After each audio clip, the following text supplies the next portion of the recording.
And welcome back, everybody, to another episode of Benched with Bubba, episode 126. Going to talk some fantasy baseball, look at some 2019 kind of thoughts on some players, and some early looks at the first NFBC draft of the season. In order to do so, I'm joined by a special guest. You can find his work on the Fantasy World Order podcast, and you can find him on Twitter at JoeFWO, Joe Saunders. How you doing, man? Thanks for having me, man. Thanks a lot. I'm excited to be here. I'm excited to talk some early fantasy baseball. Yeah, it never ends. It never ends. I could talk baseball year round. It's sometimes it's hard to find the topics to discuss this time of year, but we'll make it work. Something always pops up, and recently the Greg Ambrosius tweets of the early NFBC drafts got my attention. But before we dig into those, anything going on your fantasy baseball world that's on your mind before we dig in? Fantasy baseball, no, but I'm adamantly watching the Houston Astros. So let's go, baby. That is my pick to win the whole darn thing. I got them versus the Brewers. That was my pick before the playoffs started. We'll see how it goes, but man, I hope so. I think that'd be a lot of fun. I know there's some people that like Brewers aren't a good market, blah blah blah blah blah. I think that would be a fun series right there.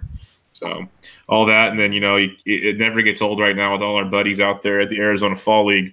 Did you see that Vladito clip that's going viral? Yeah. Everyone's going crazy, man. I mean, the most impressive part about that clip is that he clearly adjusts mid at bat, like mid swing. He waits on that pitch and crushes it. I mean, he's just huge. He's huge. He's absolutely gigantic. It's like every time last year I'd see clips and then seeing stuff like that, it's just like Blue Jays, F you. Like seriously, F you. I mean, it's really the MLB's fault, though, right? Yeah, no, and I've said that so many times. It's not the Blue Jays are a business, and it makes sense because they're not contending. Why spend money? So yes, you are 100% correct on that. It is an MLB fault. But do you think they're going to change that because you got Eloy Jimenez and his guys are going to start suing them?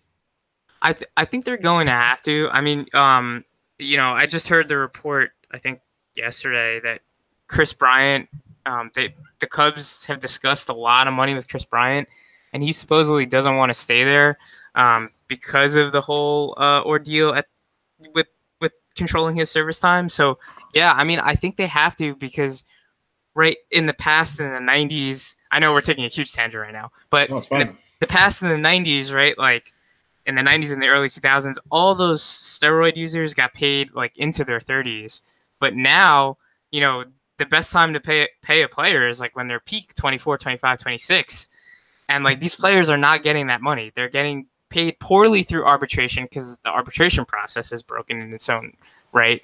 So yeah, I'm pretty sure the union's probably going to put up a big fight.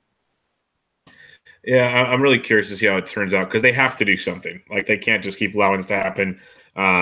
These guys deserve to get paid. To be like telling you or anybody, say someone worked at a department store and they were the best qualified person, and it's like, nope, you got to be here for 6 more years before you can make that job. That is just absolutely ridiculous. So yeah. You can't hold people back like that. So we'll see how it goes. But I'm curious. I love seeing this wave of new players. I think I talk about them on every single show I do baseball-wise. I'm guessing you guys probably do too because it's hard to enjoy them. It's hard to not talk about them. So many great things about them. Yeah, I mean, players are coming up earlier and more ready than ever. I mean, yeah, there's so many guys that have come up in this decade that have just been ready and they've been great. Like right out of the gate. Yeah, it's been wild. Like this last year with Acuna, obviously, and then Juan Soto, like not even 20 years old yet when he shows up. It's just like I remember what I was doing at his age, and it definitely wasn't even thinking about hitting a major league fastball or adjusting on a curveball. And he does it all, and he hits lefties great. Like I'm jealous, and it's absolutely amazing. Yeah. So we're going to talk about some of those guys here. So let's just get into it. We'll talk about the early NFBC mock, or actually real draft going on. Greg Ambrosius runs the NFBC. And he's been tweeting out as each round kind of goes. The first 3 rounds he's tweeted out so far. And it kicked off yesterday. And I don't know about you, but that first round of Trout, Betts, Acuna, Jose Ramirez, Lindor, Scherzer, Altuve, Turner, JD, Yelich, Baez, Bregman, Arenado, Machado, and Harper. Something stood out there for me, Joe. What about you? Yeah. Number 3 seems pretty high. I mean, going before Jose Ramirez, Lindor, JD, Arenado, Yelich, Machado, and Bregman, I just can't see it happening. Acuna is good. I get it. He should probably be closer to like the back end of round 1. But he just doesn't have the elite discipline profile like those other guys I just mentioned. So he shouldn't be in front of them. Plus, right, like, I mean, how could you have a better season than Jose Ramirez had? Even though he like completely tanked in the last 5 weeks, he still had an absolutely bananas fantasy season. So like, you can't take him before Joe Ram. No, it was pretty crazy to me. Like, I get the love in the 2 early mocks before they got shut down. I was in the one with Ralph Lifshitz, who took him at around 12. That sounds his right. height. Yeah, I can respect that. Into the first round, fine. Yeah, I get that. Like in the mock drafts, there was 9-ish leagues, maybe more by the end of it all. He was going around 15th, which totally makes sense. I'm 100% on board with that. Yeah. Which mock draft were you in? I actually wasn't in one, so I have a little bit of an excuse. I am getting married in 2 months, so I'm doing a lot of wedding. Congratulations! Thank you very much. Yes, do not do mock drafts. Do whatever she says. Yeah. If I give you any advice, do whatever she says for the next 2 months. She's right behind me. But yeah. Yeah, no. Like, if I give you any advice, I've been married for almost 6 years and been with my wife for almost 13. So do whatever she says. Just trust me on that. It's about all I can tell you. But yeah, I wasn't in one. Okay, yeah, good reason. But yeah, he went. I'm looking back now. Actually, Acuna, because they were 12-man. He went 14th to Smata. Smata was in mine. That's right. Smata took him at 14. And at first I'm thinking, okay, that's crazy. But then the more you look at Acuna and the more people talk about it, I'm like, when you're looking at him next year and you're agreeing into the first round makes sense, what are you thinking of this guy? Because I've heard people say this is like the next Mike Trout, which I can see in a window. At the same time, I could be like, okay, maybe he's the next Bryce Harper, which is good. But we know the headaches that can give you in a fantasy season. Yeah, so I think he's probably not Harper. I mean, I could see the comparison to Trout. I mean, how much did he strike out last year? Like 25% it was? Let me look it up real quick. Sorry. I got him right here. There we go. He struck out in the bigs 25.3%. 25. Yeah, I mean, that's really not so bad. A 293 batting average. I mean, he kind of put it all together, and he actually surpassed my expectations. I remember I projected him for like a 15-15 type season, and that display at the end where he kind of just popped off really helped him to leap him into 26 home runs. I mean, he's a well-disciplined hitter. He can hit for power. He obviously has the speed. The Braves are going to be really good, so he'll be able to score some more runs. Yeah, I mean, again, it's just hard to put him in front of guys that have already done it and who have a little bit more experience. That's kind of what it comes down to for me. Not that I hate Acuna at all, and I think he's destined for big things. Yeah, I'm with you, and I think the more this offseason plays out, and the couple guys we're going to talk about here, there's going to be the term helium used quite a bit with them. And I think you'll see that with Acuna because as you look through the mock draft database, I was in mock draft 1. I think it was like the third one to start, though. But it seemed like as he went on his hot streak, a new draft started. He started going a little sooner and a little sooner and a little sooner. And now he's going third in the NFBC. And it doesn't say who's drafting these guys. So it could just be who knows what. Maybe he's trying to make a statement. Mm-hmm. But my question to you is, you were in TGFBI last year. There's going to be, what do we have, 13 leagues this last year, I think. Yeah. I'm guessing it's going to be even bigger next year. And sure, there's going to be some roto and some head-to-head. What do you think his ADP is when it comes to TGFBI? I honestly do think he'll probably end up at the end of round 1. I mean, I don't think it'll be NFBC right? Because NFBC, you can't make trades or you can't add drop Do you remember? I don't think it's trades. No trades. You can definitely add drop, but no trades. Okay, so you can add drop, but you can't make trades, right? So yeah, so the young players almost always tend to go really high in NFBC because you can't make those trades. So you have to either hit someone on the wire, or that's it, right? Like you have to hit someone on the wire. So the young kids always go early, right? Because there's no bill of health, so they're generally going to be healthier. There's a lot of helium, right? So I don't think NFBC is going to be indicative of where he ends up going, and I truly do think like 12 to 15 is where it'll end up. I like that. 6th overall so far, Max Scherzer going off the board, and it was an interesting discussion I had on Twitter, so everyone could read it. It was Sammy Reed and Scott Jenstead, and we were sitting there going back and forth on the craziness that is starting pitchers. Scott tweeted out like the last 5 years how the number of pitchers that actually get to 200 innings we knew they dropped. I didn't need to see numbers for that, but the numbers how they dropped was pretty eye-opening to me. And when it came to the too early mocks, Max Scherzer actually went 8th overall in mine, and when it comes to ADP, Max Scherzer is going about 9.5, so between 9 and 10. Do you think, this is a discussion we had, there's going to be maybe 8 guys you trust this year? Because last year's tier 1 was the big 4. I think you can almost combine tier like 1A and 1B to like the big 8 or 10 now. Mm-hmm. Do you see like Scherzer going this early? Do you see having to get guys early? Because that was an interesting back and forth to have in October, and we still have like 4 months to figure it out. Sure. Yeah. So I think he might even go earlier, right? Pete Kershaw was going, I don't know, top 4, number top 1 5. Number 1 in something. Yeah. So I'm actually surprised Scherzer is so down. I know he's 34 years old, and he's got a lot of innings on him now, but I mean, he's been as steady as a rock. And actually coming into this year, I liked Scherzer better than Kershaw. The back was scary to me. So I kind of thought that Scherzer would be able to compile the innings. And don't get me wrong, a quote unquote bad Kershaw year is still better than like 95% of the league. But yeah, I actually think Scherzer will probably creep up further. As far as the starting pitching crunch, yeah, I mean I'm kind of with you, right? Severino was in the too early mocks, was taken it looks like 33rd overall. That's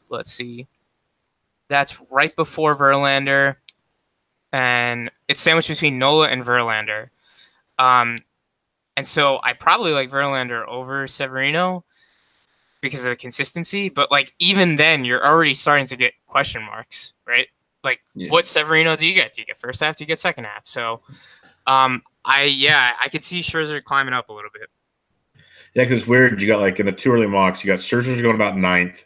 You got Kluber going about 20, but then you got DeGrom 22, Kershaw 22. Like they're right next to each other. Nola 28, Severino 33, like you said, Verlander 34. It's really an interesting congestion. You got Blake Snell 37.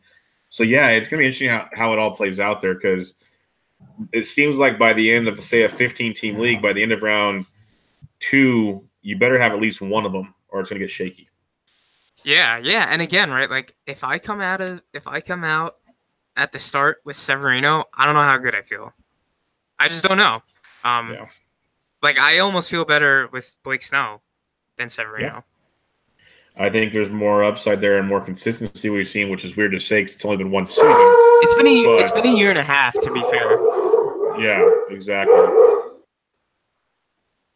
Ooh, we got the dogs. Yeah, but it's going to be interesting. Give me 1 second here. Yeah, no problem.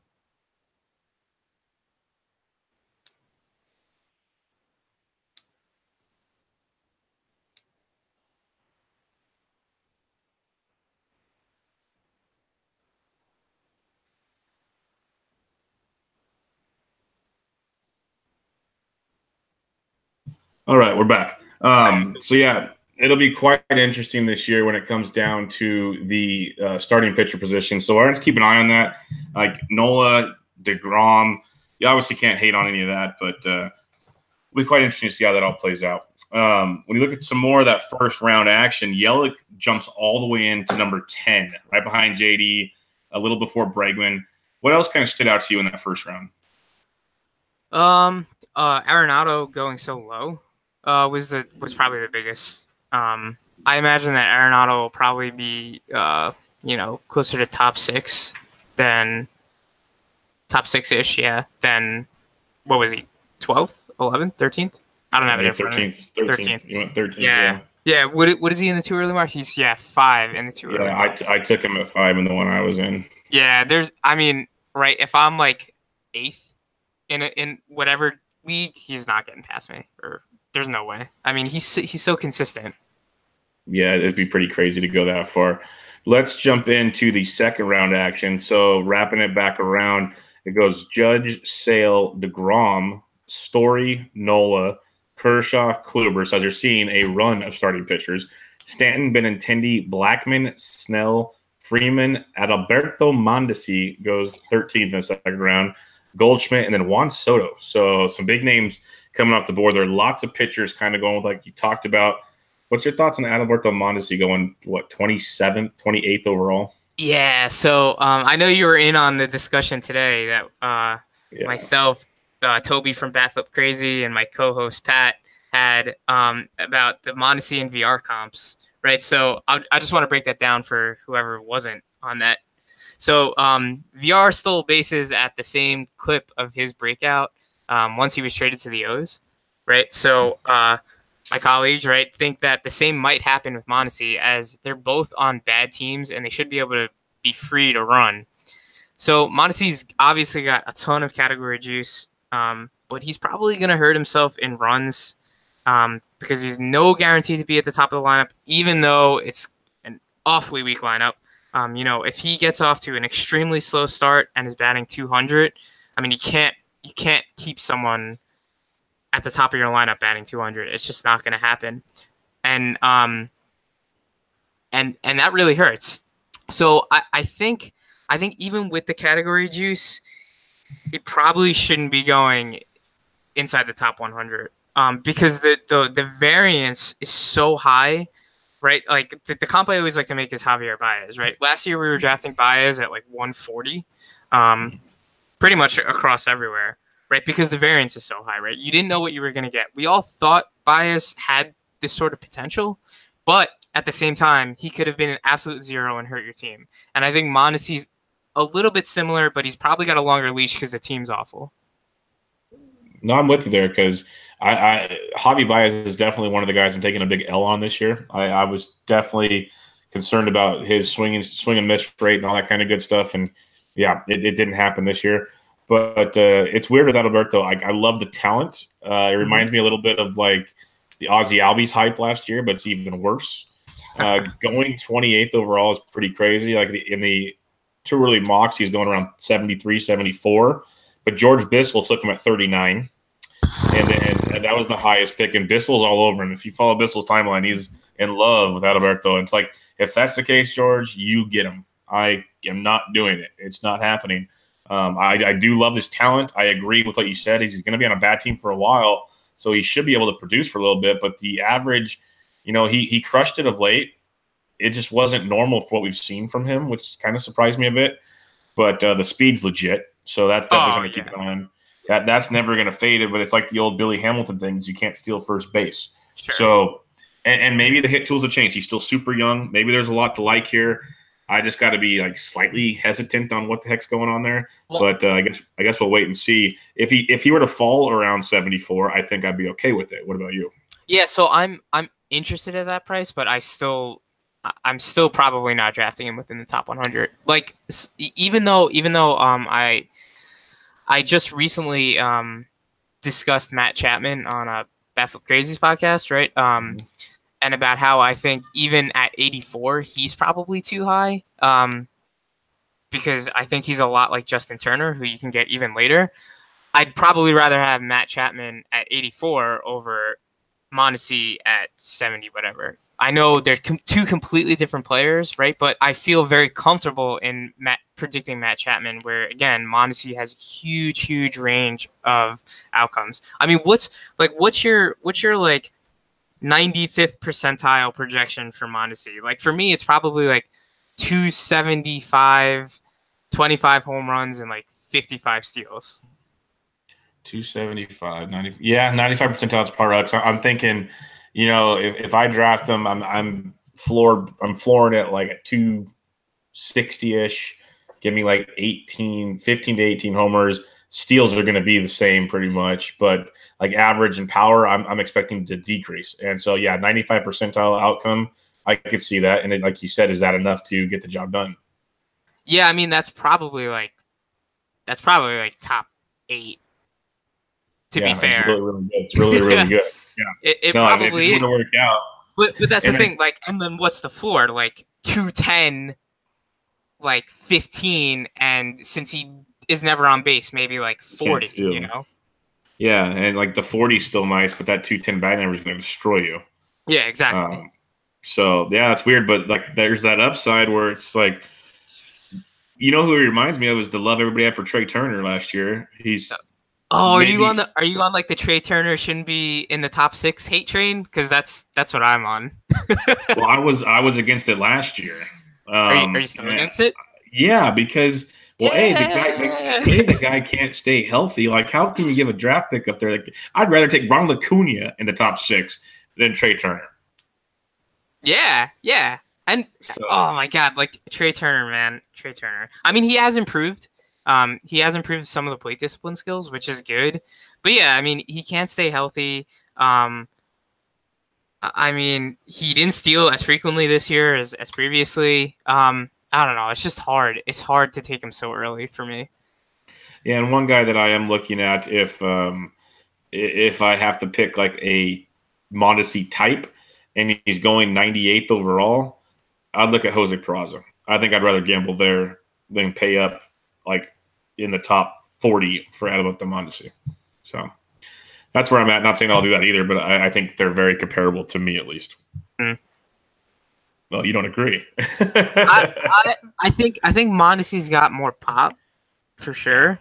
But I kind of think that Peraza's safer.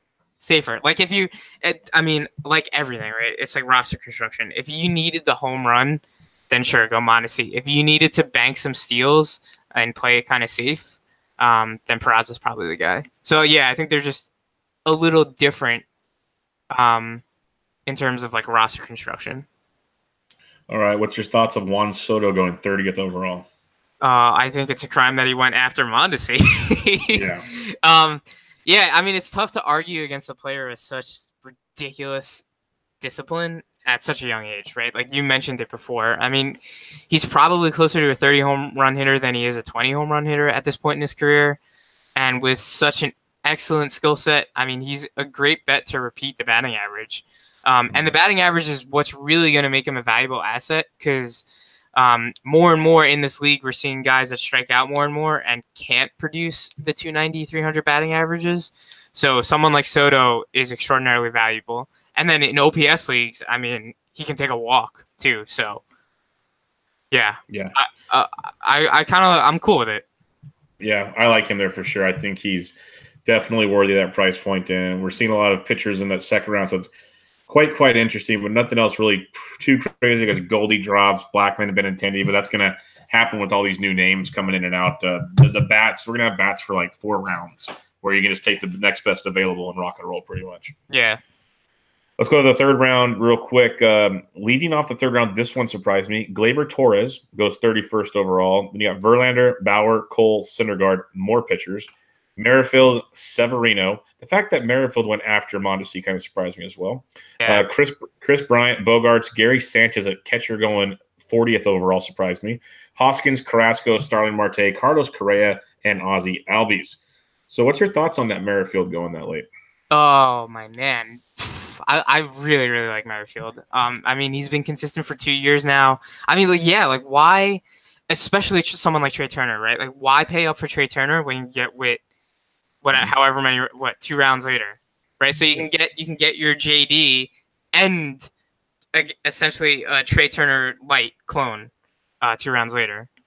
So I'm with you. I'm a big whip believer. I believed coming into this year that it was real. He's definitely fast. He can definitely put the bat on the ball. So I'm still with it.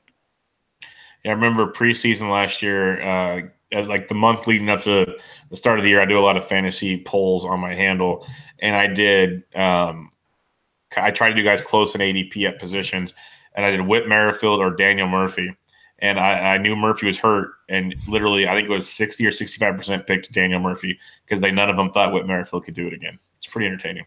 Yeah, and that you know what that's that goes to show you the name value in fantasy baseball, right? Like sometimes having a guy just based on name value alone and then trading him is a really good strategy, because I mean Whit Merrifield led the league in stolen bases, so and he was great last year. It's not like he was bad last year.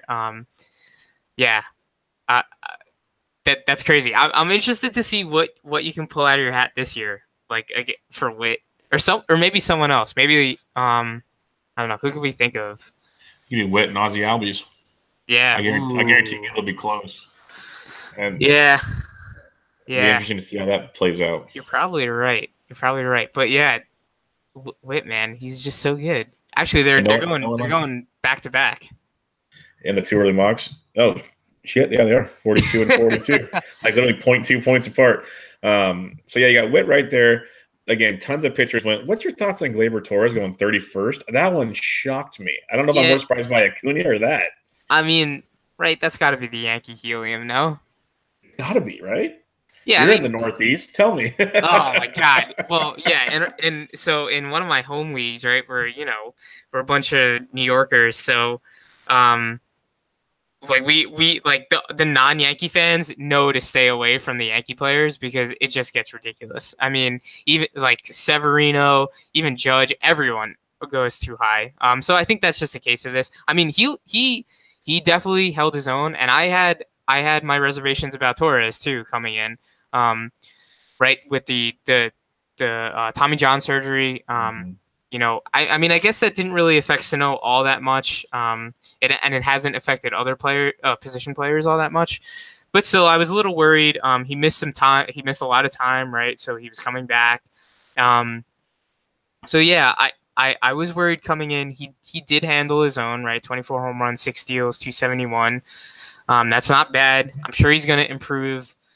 But yeah, I mean, it's a crowded Yankee lineup, so hitting towards the back end of the lineup doesn't really help, as so much of run and RBI opportunities are just a function of batting order more so than team construction. So yeah, I mean, that's pretty expensive.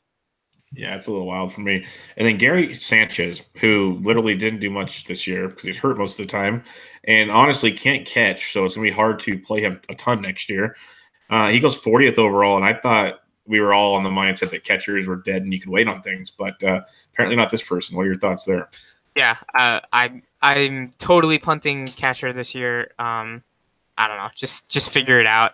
I mean, this is probably higher than he was going last year. No, maybe not. He was probably like 25 last year. Yeah, he's got to be close, but yeah, not to that extent. And let's see where he's at in the 2 early mocks real quick, because he can't be that high either. I mean, to be fair, right? A 197 BABIP's like pretty bad. Like you got to almost try and like hit it right at guys. And I know he made still a lot of hard contact, and he put the barrel on the ball a lot. So a lot of it is just bad luck. But he's probably too slow to really be a 304 BABIP guy. So he's probably more like a 260 hitter or so. I mean, the power's real. He was definitely hurt. He missed a lot of time. So the power's real. But yeah, you're right. He's probably not going to catch. We have to see what the Yankees do with that outfield, because you have to imagine that Stanton's going to be still the primary DH. So does Sanchez shift over to first? He's probably not going to take too much time from Stanton at DH. So how many at bats or how many plate appearances does he end up? I don't know. I mean, 40th for a catcher that got hurt already. I don't know. A little too expensive. I can see if you really want to solidify the position, though, Sanchez is still the guy to get. Yeah, if you're into paying for catchers, I get it, but it just drowns people. NFBC's 2 catchers too, right? I think so. So that would make a little more sense. That's probably why. Yeah, he was going around 70 in the 2 early mocks, which makes a little more sense. I can almost justify that if you need to go that direction. Yeah, but, that's probably why. Any other major takeaways? Like between rounds 2 and 3, I think we saw 10 to 12 pitchers go. So at least almost half of the top 45 picks were pitchers, or at least 18 to 20 of them were. So a lot to go for there. Yeah. I mean, like we talked about earlier, you got to grab one, and you got to feel confident that the one that you're getting you like. Yeah. All right, let's talk about a couple other players here. Alex Bregman, he's the man to me. I absolutely love this kid. Yeah, me too. He is like contagious. I'm not going to throw anything else out there. But he's amazing. He had a great year. He is having already a great postseason. He has sound bites for days. He is great in front of the camera. I don't know what else to say about the guy. But honestly, he has an argument for AL MVP. He's not going to get it because he's not that good. But he's been really, really good. What are you thinking with Bregman for next year? Because right now in the 2 early mocks, he's going about 12th overall. Very respectable. But I could hear arguments for sooner and totally understand it. Sure. So I think the beef with Bregman is that, right, the average home run distance was 384, which is pretty short. That's really not that far, and not as far as you'd like to see for someone that popped, 33 home runs. But he does have a really short stroke that he can generate a lot of power with. And I personally doubted Lindor and Jose Ramirez in the past because despite their excellent contact abilities and plate discipline abilities, I just didn't know if they had the power, especially Lindor, right?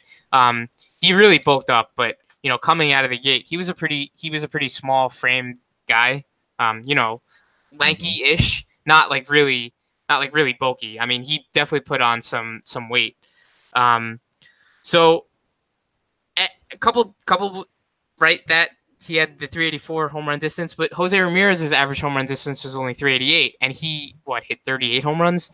So I do think Bregman probably falls back a slight amount, but not as much as everyone thinks. Probably not, I think this year people were projecting him for 22 to 24 home runs, and I do think he's probably closer to a 30 home run hitter, but probably like 28 or 29. And despite that, he's an absolute excellent hitter, and he's got a ridiculous eye. I mean, he walked more than he struck out. So no matter what, you're going to get a good batting average at the very least. And he's in the middle of the Houston lineup, so he'll score a ton of runs. So he's a good bet for runs, RBIs, and a batting average. And it's just, where do you fall on the home runs? Yeah, because what I'm wondering is, even if the home runs regress, does that mean his last year he had 17 steals, only 10 this year? Does that mean he gets back to maybe 15 steals, and then he could take a couple hits on the homers? I think value-wise, that batting average is legit. The contact skills are legit, and the job is going to be there. And he's probably going to be shortstop eligible in a lot of leagues, which could be really big because third base is deep as heck. So taking a third baseman that early, as good as he is, sure. Is it as necessary? Maybe not. Like, they all, like, lineup construction, like you said, has a lot to do with it. But I love Bregman. I think he's going to be good for a long time. And it's also, like you said, with Lindor and Ramirez, many thought they couldn't go to the next level, and they keep going to the next level. Maybe Bregman in the offseason finds another level to go to, and we're just like, man, because he's still so young. He's still, like, you look at his numbers throughout the minors to here, they just keep increasing and increasing. So it's going to be crazy. But I agree with everything you said. It makes sense that the regression should come. Still makes him a darn good ball player, and at least, late first round, early second round for sure. Yeah. So what I've started to kind of preach recently is the truly elite contact and discipline guys should get looked at through a different lens. So Juan Soto is a good example, right? Bregman's a good example. Jose Ramirez and Lindor are good examples, right? Even Christian Yelich, who we're about to talk about, is a great example, right? These guys have such good control of the zone that they absolutely punish mistakes and can punish good pitches as well. And the balls just fly over the fence, right? And in the past, I've been a little bit skeptical that, some of these smaller guys can really generate power.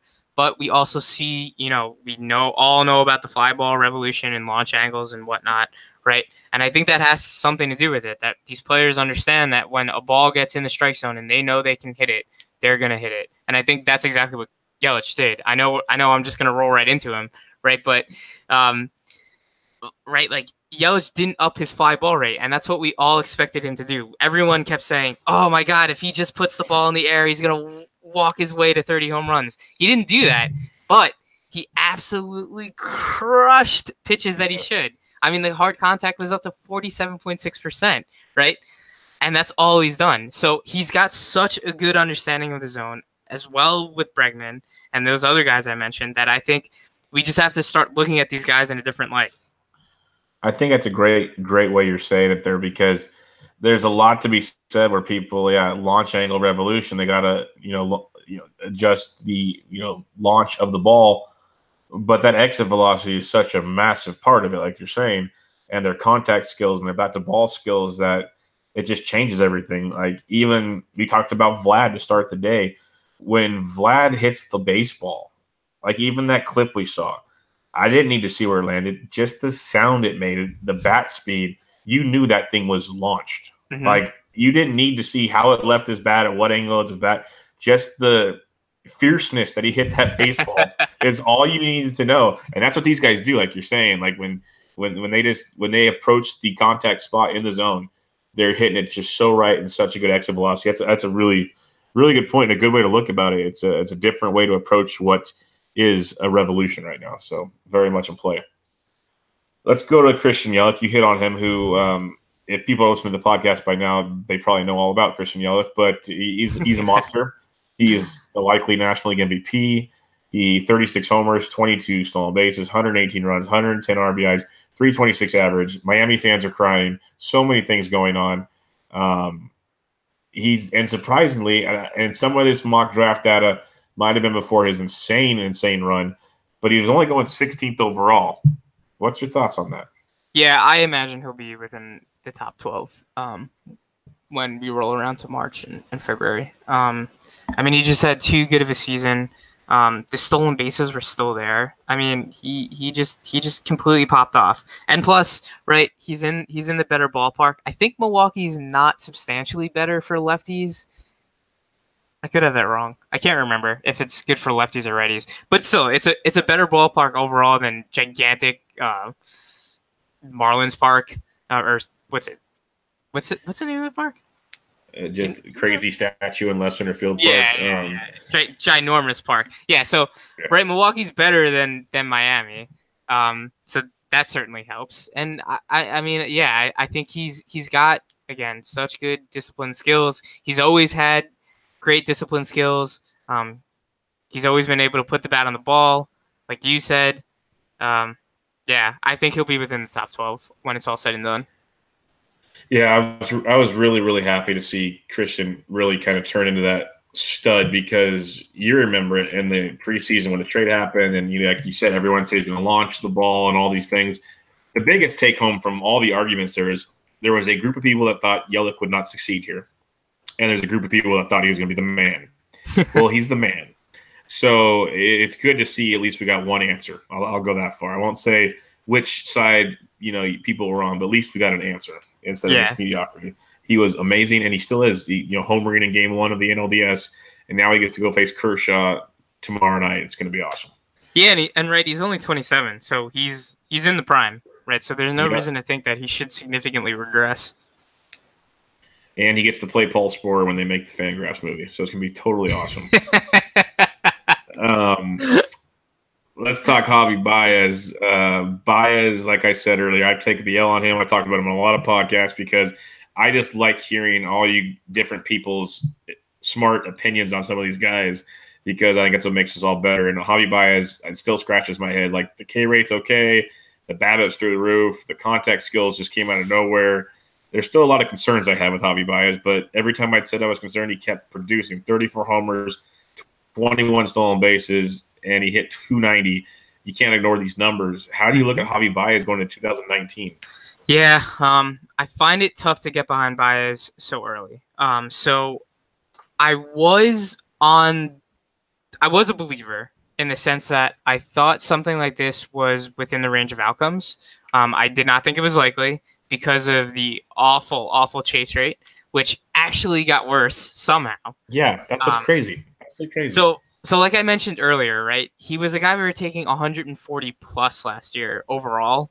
Um, and not because we didn't think this was a possible outcome, but because the range of outcomes were so varied, right? So he bought himself some goodwill, right, as he had a near MVP caliber season. But it's not like the Cubs are absolutely thin, and just like Mondesi, right? If he comes out of the gate batting 210 for 2 months, right, which is certainly possible when you're chasing that much, True. there's no guarantee that he'll still be put in every day. I mean, it was a very short time ago that he wasn't starting every day. Yep. So I don't think that'll happen because he swings so much that he puts the bat on the ball no matter what. And that's what happens when you swing at literally everything. But again, the range of outcomes are just too broad for me to totally buy in. Yeah, because 21st overall in the two early mocks, right behind him, a couple picks later, would you rather have Trevor Story or Javi Baez? Because Trevor Story is another guy that burst out this year. Oh man, Trevor Story. Well, Story now has another guy I take the L on. Story had. Oh yeah, I mean, didn't we all? I mean, I looked at a lot of tape last year, or in his last season, to see if there was like any big mechanical adjustment between the 2 years, and I couldn't really find anything. So I was taken aback why he took the leap. But Story's got a longer track record than Baez has of doing this. Yep. So, oh man, I don't know. It's like part of me is like, oh yeah, I mean, he had an absolutely great season, an MVP caliber, but I just can't get myself away from seeing him flail at absolutely awful pitches. Yeah, it's tilting. Obviously, playing in Coors helps, but it's like a down season from Story would not shock me at all, like at all. And it's like I finally stopped buying into him after years of buying into him, and it was tilting to watch that happen. And it's like the second I buy back in, I'm ready to get let down again. Well, let me ask you: would you rather have Correa or Baez or Story? That's where I was going next, because Correa is a point of contention. I have talked to a lot of guys about this, not necessarily on this show, but just on Twitter. When conversations come up, and I do the same thing. I bring up, what about Carlos Correa? Because this is a guy that we were taking late first round, early second round in last year's drafts, and now he's already fallen down to 28th in the two early mocks, and he's broken. The thing is, I think I'd almost, as crazy as this is, I'd almost rather gamble on Correa, because of how people need to look at so much more. Hopefully that's why they listen to your podcast, my podcast, another podcast, to get information like this. The dude is banged up. Oh my God, he's dead. Yeah, like an off season will do wonders for this man. Like, we will see him again. And he took a big break. He went deep the other night. I said on my other baseball show, when we did the big preseason preview, I picked him to be the World Series MVP. I said, he's going to wake up. These days off are going to help him. There's going to be a lot of things that are going to help him. The most important thing will be an off season. Right now, to me, and maybe there's more to it, but I really just think he's hurt. Trying to hit home runs with a bad back. He's got a bad wrist, all kinds of other things. The best thing for him is rest right now. So I think he's going to be very good. We're going to get him at a discount, and I'd take him over those two for sure. Yeah, so obviously I'm an Astros homer, right? But I echo everything you just said, right? He's definitely hurt. He played this season definitely hurt. I've watched a shit ton of Carlos Correa. I know he's significantly better than this. And at 28, you're getting a top 10 talent at 28. Like, this is the guy to go get. And I'd definitely rather have him over Story and Baez. I never understood, with a team with as much depth as the Astros, like so much depth, why they kept rushing him back. Because it's not like they weren't – I know the A's were kind of creeping, but they kind of had it in control the whole time too. I never understood that one. Yeah, I don't really know either. I mean, they did give him a lot of time, though. Yeah, that's how broken he was. Yeah, exactly. I mean, dude, and I'm gonna like toss in another name too, Kris Bryant, right? Who's going right before him. He's another one that I absolutely love. I mean, he went 38th in NFBC. Are you kidding me? Yeah. He's just dead. Both of them are just dead. They're absolutely great players. And how many times have you seen it? He just told the Cubs no to $200 million because he's going to go play for a contract. We know how that usually works out. I'm just saying. I'm like, it doesn't work out every time. Obviously, it's not like the golden rule. But more often than not, with a guy with a talent level of Kris Bryant, once healthy again next year, I think he's going to have some fun next season. I agree with you completely. He was going at the end of the first rounds last year. A lot of guys loved him on the turn and the 15-team drafts. I think he's phenomenal, absolutely phenomenal at that point. So the biggest take home, I guess, this shows us is that's how deep these positions are right now. The first, like I said earlier, 4 rounds or so, literally outside of having to get pitching, if that's what you're focused on, you could almost go best available player and put together quite the ball club before really focusing. Obviously, that's not what we do, but it's almost laid out that way right now. Yeah. So now that I'm thinking about it too, right? So Story and Baez are alike in a sense that they've had well, Baez hasn't, but Story has had a truly awful batting average season. Baez is floated around 270, but the thing is like I feel like Bryant and Correa are a much better bet to bat 290 plus next year than Story and Baez are. Oh, no doubt. There's a track record, a thing called consistency, which I really, really enjoy. And Kris Bryant, outside of this year, we're, again, we'll say it again, broken. You know, in 15, 16, and 17, at 26, 39, 29 home runs, he hit 275, 292, 295. Even in the minors, a 321, a 295, a 355. Basically, you can tell the kid hits the baseball. It's very, very simple. And people might say, well, what about his BABIP? It's consistent. This is what he does. His strikeout rates this year alone, and the minors was bad in his rehab, but you know, a low 20 strikeout rate. He's got his walk rate was the same. Most things were the same except his just health. Yeah. I mean, the shoulders completely sapped his power, and the back sapped Correa's power. I mean, it seems very obvious to me and you. Yeah, no, that's what I'm saying. Like, I hope we're not missing something else that everybody else claims. Like, it's not so easy for everybody else. Apparently, that's the weird part. Yeah, I don't know. But speaking of Kris Bryant, so you like him quite a bit. How high would you go on him if you had to? Let me look at this list. Like, would you go over Freddie Freeman with Kris Bryant? No, probably not. But that's like right around where I was looking. So it's Sale at 16, Freeman at 18, Judge at like an 18 ADP, and then Kluber at 20, and then Baez at 21. So I'm slotting him probably like right behind Judge. Right behind Judge. Okay, so before Baez, you take him over Stanton, Benintendi, Blackman.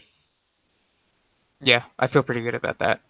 Just think about that right now. Blackman dropping all the way down to 25th. I know I got him, I want to say like 29th or something like that in ours. I got him in the 3rd round. What's your thoughts on Blackman dropping down? Because he's still going to be in Coors. I know the power slipped a little this year compared to last year, but that was expected. You shouldn't have expected him to go crazy. Yeah, so Blackman, I had a lot of beef with him going so high this year because I thought that the steals wouldn't come again, and they'd pretty much dry up.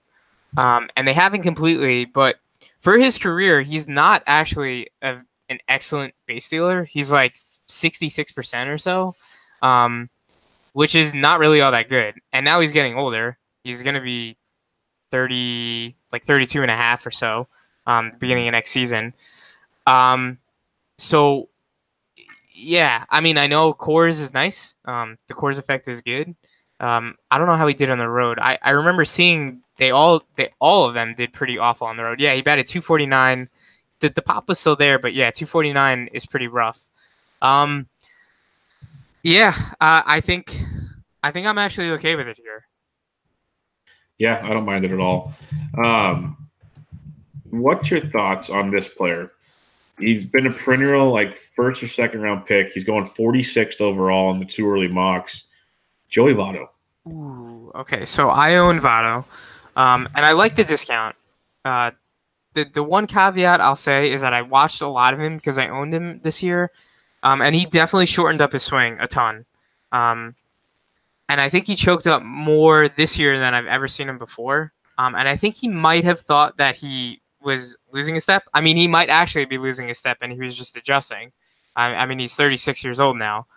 I think he likes the batting average approach too much to just abandon it for power. But again, the upside is just too good to pass on Votto at this price. And he was still an OPS monster, right? So in OPS leagues, he's still very, very valuable, despite only hitting, 9 or 10 home runs. Yeah, no, he's extremely valuable at this point.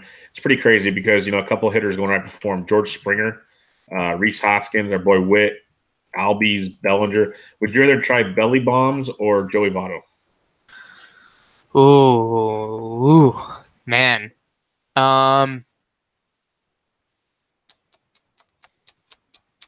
This is a tough one. Mm-hmm. I think if I had taken Baez or Story, I'd take Votto. If I went with safer batting average guys, then I'd take Bellinger. Okay. What about Anthony Rizzo and Joey Votto? Give me Rizzo. Okay. Because he let people down this year too. That hurts. Yeah. Sounds like Votto's your boy. You got a little love for Votto here. I mean, who doesn't have a little love for Votto? Yeah. How do you not like Mr. Maple Syrup himself? I mean, he's the man. He plays pranks on fans. He's the best. Yeah. We will miss him. We will definitely miss him. All right, let's talk about a couple guys you've been doing some work on here lately. As a Giants fan, I do really, really like the A's. I adopted the A's this year. I've been on the A's train. Matt Chapman, I really said he better get some sort of MVP votes, maybe not first overall, but the third or fourth picks. He should be on that ballot somewhere. Like, he was that good and that important at that ball club. What did you see by digging in more on Matt Chapman, and what are you looking forward to next year with Matt Chapman? Yeah, so I like a week ago, before I looked at a lot of tape, I had said, okay, like I think 80, 85 is probably going to be too expensive because, again, like I said earlier, you can get Justin Turner, who's a very similar player, later. And I still stand by that because I don't know how much power upside Chapman truly has. But after watching the videos of Chapman take a lot of at-bats, he reminds me a lot of Bregman, to be honest. The swing is very short and compact. He's got excellent discipline. He's got good bat-to-ball skills.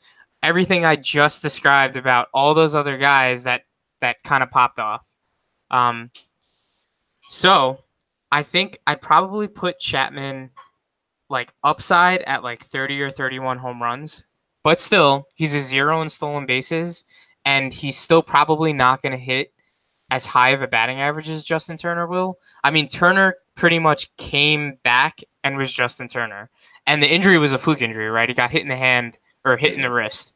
So it's not like he's particularly injury prone. I mean, I know he had some hamstring injuries too that have lurked around, so he'll probably get sat. I mean, the Dodgers are deep, so he can afford to be sat, which does hurt his value. But again, still, he was pretty much on pace for a Justin Turner-like season. So it's not that I don't like Chapman. I actually really love him. I'm with you, right? He should have garnered MVP votes. But I just don't know how valuable 275, 280 with 30 home runs and no steals is. How much more valuable it is than Turner, rather. Yeah, he's going about 85th overall in the two early mocks. A couple picks before him, Josh Donaldson. Oh, no, give me Chapman. All right. I know it's not the same position, but what about Chapman and Scooter Gennett? Give me Chapman. Seemed a little trickier. Because Justin Turner went 88th. Chapman's going 85th. Oh, really? Turner went 89th, I should say. Oh, okay. All right, that's actually not so bad then. Maybe so. I imagine that Turner would get a bigger discount than he's getting. So I'm probably going to be a terrible fantasy analyst and walk back a little bit. No problem. Miguel Andujar is going 92nd. You still want Chapman? Yeah, give me Chapman. All right, so Nick Castellanos. I guess I like Chapman. Yeah, give me Chapman. You do like Chapman. I love Chapman. I give it. Now, you wouldn't go – I mean, I know this is a stupid question now. You wouldn't go as crazy and take him over Kris Bryant, would you? Chapman over Kris Bryant? Yeah. Nah, no way. What about over Gleyber Torres? Yes. I like that. I like you, kid. I like you. This is good. All right, let's talk about another Matt in the Bay Area, Matt Olson, who 2 years ago, second half surge, power machine. Everybody loved him. Now he kind of he had a good year last year. I guess it might not have met the standards of many. The power was off and on, it felt like, especially with the DFS world I live in. What's your thoughts on Olson when you dug in on him? Yeah, so he's got a clear hole. And I think it's pretty apparent both with his swing and with his hot cold chart. And it's definitely up in the zone. The swing is that huge uppercut swing that just doesn't enable him to get to the high heat. And it shows in that zone chart. I implore everyone to take a look. It's like pretty much a band of cold at the top quadrant of the zone. And, you know, it's tough. It's tough to be a really good hitter with such a huge cold zone. With that said, though, Olson's got tremendous power. And I thought that coming into this year, right, everyone was like, oh, my God. They saw 40 home runs and glazed over their eyes. Everyone was like, oh, my God, he's guaranteed to hit 40. He's got to hit 40. And I definitely see it, right? He's got the 40 home run potential. And I think he'll probably get closer to it this year with a year to now under his belt to make adjustments, right? He had like 250 plate appearances that first cup of tea. Now he's got a full season. He's got a glaring weakness. So I imagine that he'll probably try and make some adjustments. I don't know if they'll work, right? But he'll probably try and make some adjustments. And I do like him for more pop. So overall, I like him better this year. I feel more comfortable taking him as high as he's going this year than I did last year. When you look at a guy like Olson, like everything you mentioned there, he's going 105. Going at 95 is Joey Gallo. Yeah, I definitely like Olson over Gallo. What about Olson? I thought it was funny last year going into the draft. Like you said, everybody had their eyes all covered on him. It was like Olson or Bellinger or Olson and Greg Bird. It's like, I think we saw how that one turned out. Yeah. But, you know, Matt Olson, Travis Shaw. Travis Shaw is like the safety pick. I think Matt Olson's the upside pick. Okay. Matt, here we go. Matt Olson or Max Muncy? Oh, man. I believe. Give me Muncy. Muncy's going 124. He's going 20 picks after Matt Olson. Who are you taking there? I really need to look at Max Muncy more. Like, I'm a guy that I'll take chances in drafts from time to time, but people kind of get bored with my drafts because I like to have a pretty good floor. Muncy, I literally was almost out of baseball. I really want to know where the heck this came from. Sure.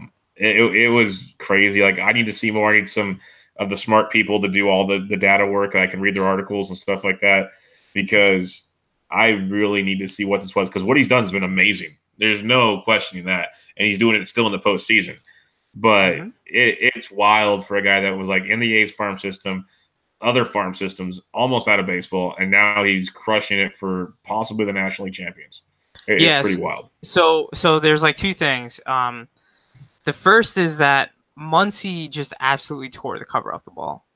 Right. So he was up towards the top of the barrel per plate appearance chart at the very, very early of the season. And I was able to grab him in one of my leagues, actually two of my leagues, almost three. But so, and just like Chris Taylor the year before, he was also one that led the barrels per plate appearance. So there's almost always a guy that kind of jumps off. And I think it's not surprising that it's two Dodgers back-to-back years. I think Justin Turner's whispering sweet nothings into these guys' ears and, telling them how to make adjustments. Because, I mean, Justin Turner's like the poster boy for launch angle changes, right? Like he was one of the first to do it. So I think there's something to be said about the Dodgers. So yeah, Muncy's just absolutely destroyed the ball when he's made contact. And he's got a pretty disciplined approach, if I'm not mistaken. Very disciplined. No, I like what he's doing up there. It looks legit. I just want to see where it's coming from. And also, I want to see what the Dodgers do in the offseason, because once everyone got healthy this year, it got kind of annoying that he wasn't playing all the time. Sure. And if I'm taking a guy there, at least I know Olson's getting every day at bats. So there's that caveat too. I'd imagine they're going to find a home for Muncy, or if anything, trade him and get something for him. Like, he should be playing for what he did. So that shouldn't be an issue. But I still want to see what the Dodgers do at first. That's fair. That's fair. Let's talk about one last guy here. Another third Matt in a row. Matt Carpenter, who, many thought was dead to rights to start the season, me being one of them. Me too. And somehow his like shoulder magically changed. No, mine's the worst because I had him in TGFBI and I dropped him.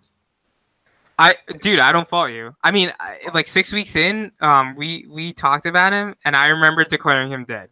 So yeah, I'm like there with you. I was on in this league's podcast with the Welsh and Bogman, and I declared him dead on their show, which is much bigger than my show, and so that was a great appearance on that show, because it was literally, I think, 2 or 3 weeks later where just boom goes the dynamite, and he was going everywhere. But it hurt. I needed to do it, though. I had no choice. I had no one else to get rid of. But he tore it up. 36 homers, 81 ribbies, 291. Are we thinking this is back? Because, he's been really good, but had a couple kind of up and down seasons. Is he back? I don't really know. I honestly, I mean, that's not the answer anyone wants to hear, right? But so let me break it down. It's October 2018. We got time. Let me break it down a little bit, right? So obviously he just went unconscious during that tear. At one point, over 15 game average, he had a 98.5% Z contact, which is ridiculous. That means pretty much everything that came into the zone that he swung at, he hit. Which is just absurd, right? He benefited from barreling up a ton of balls and hitting them more frequently at the sweet spot launch angles, right? So his largest group of batted ball launch angles were in this order, right? So 30 to 35 degrees, 20 to 25 degrees, 25 to 30 degrees, and then finally 35 to 40 degrees, right? That's a good area to be in. Most other ball players have a lot of balls that hit below 20 degrees. And I think that's evident in, obviously, Carpenter's fly ball percentage. I mean, he's always been a fly ball guy. But he's hitting them in good launch angle sweet spots. I think it's just hard to predict a tear like that. I mean, it was like ones and zeros, right? He was just locked in Terminator style. So I don't know. You and I were very quick to call him dead. So I just don't feel comfortable calling him, back. Yeah, and if we have any saving grace here, if we look at the too early mocks, he's going anywhere from 43 to 68. So people we talk to quite a bit and interact with and do a lot of great work, there's a 25-point gap, a 25-pick gap. That says a lot about the comfort zone, I'd say, with Matt Carpenter right now. Some people love him, believe it, some not so much. He's going 52nd overall. Right before him, Vlad Guerrero Jr. Would you rather have Vladdy or Carpenter?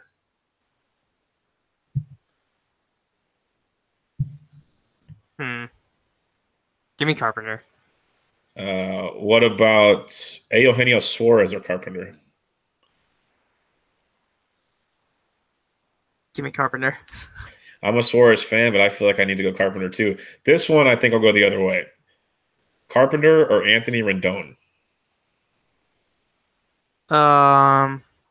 Yeah, I think a lot of Rendon's woes, I'm attributing them to his foot injury. Once he got hurt, he kind of really slowed up, and he never really ran a lot or as much. Yeah, I feel more comfortable in Rendon, and Rendon's just got the elite bat to ball skills. Yep, his contact skills ridiculous. Like, he is such a pure hitter. I talked about it every morning I did my MLB DFS show, and he was always so mispriced on DraftKings, and his just talent level in the middle, hitting cleanup in an order, he just doesn't get respect that he deserves. He's so good when he's healthy and right. He's very, very, very good. This just goes to show you, we'll kind of wrap it up with a few more thoughts here, but if you're doing 15-team drafts, so round 4 is 45 through 60. Average ADP on these 2 early mocks is you have Votto, Suarez, Bogarts, Vladdy, Carpenter, Rendon, Corbin, Greinke, Paxton, Strasburg, Lorenzo Cain. A lot of those guys were going in rounds 2 and maybe even 3 last year. That's how deep things are this year. Yeah, and the other thing I want to mention too, right? The max for Vladdy was 75, so yeah, just be prepared to pay up. Yeah, someone paid 23. 20, that's too high. That's ridiculous. Like 50, 51. Yeah. I'm like, okay, I get it. The dude, like legit talent. I get it. And 75, I'd be ecstatic with. It was probably a month ago when the data started coming out for the 2 early mocks. I looked back at last year's 2 early mocks, and Acuna was going about 100. So I think a lot of what happened this year with these young players we talked about, people are taking even a bigger stance on the guys like Vladdy. Eloy Jimenez is I saw his name just a second ago. He's like 70. He's right here. He's going. Where'd you go, little fella? He's right outside. He's 111, and this guy, we still don't think he's going to come up for the first month. So, yeah. I mean, he's got a lot of power potential. That's for certainly sure. I love Eloy. Eloy's great, and he's crushed the ball. But yeah, I mean, again, it's hard, right? Because a lot of these guys are coming up more ready than ever, right? So I've been the type that usually was always like, oh no, I don't want to chase the big guy. I don't want to be that guy. But I mean, it's getting harder and harder to just totally neglect them. I mean, look at last year, Cody Bellinger destroyed the ball. I mean, he was like an absolute animal. This year we have Acuna and Soto. I mean, it's getting harder and harder to ignore. That's for certainly sure. And teams are getting better and better at making sure that their top picks are actually good. Yeah, they're getting better and better at it because if not, they get rid of them. They're bringing them up and they're ready instead of playing around. At least most of them are now. So there's a lot to like about it. The youth movement in baseball is phenomenal. It is great for the game. So yeah, it definitely is. All right, Joe. I think that'll wrap us up for tonight. Any final thoughts as you're kind of enjoying the postseason, getting ready for a big weekend in a few weeks, and anything else going on? Yeah, I'm just excited to watch postseason baseball, man. Thanks for having me on. I really appreciate being on your show. You're a great listen. And yeah, enjoy some playoff baseball. And in December we get Hot Stove, which is gonna be fun because we get to see where Harper and Machado are going. Dude, how crazy is it already that we've got a trade and a free agent signing already, and we're only in this league championship series? I know they're teasing us. I know the Victor hype is getting crazy. Yeah, my God, he's going to be going off the charts. But yes, Machado, Harper, I cannot wait. I'm scared that they're going to pull one of those, wait till the last minute, like last year. Then all the dominoes fall for everybody else. Like they all have to wait for those two to sign. Yeah, but I think that'll happen again. But I think Machado will get the deal fast. Right? JD can't play defense. Machado is good. And he can play 2 positions. Like he can do whatever he wants. So I imagine I actually think Machado's going to get the bigger deal than Harper. Where do you think Machado goes? I honestly don't know. I don't know. Yeah, okay. do you have any idea? I think he goes to Philly. Philly, that's a good choice. I think it's a great spot for him. But what about Harper? Harper then goes to LA. LA. Okay. It's either the easy way out. It's either LA or the Yankees, and I'm just telling myself I cannot picture him in pinstripes. Even though I'm a Giants fan, I don't want to see him in blue either. But I think it's more realistic. He's not going to be a Yankee. I mean, dude, if he ends up on the Yankees, he'd get booed to ever loving shit. I promise. Could you imagine him in Fenway Park in pinstripes? Oh my God, it'd be amazing. Oh my God, nah, no way, it's not going to happen. He would melt. I'm with you. I think LA lands one of the two of them at least. Oh, for sure, one of the two. But yeah, that'll be a lot of fun. But yeah, Joe, thanks for listening or joining me. Yeah. Thanks for having me, man. Always good. We'll have to do it again sometime. Do a little pre-draft talk or something like that. Yeah, cool.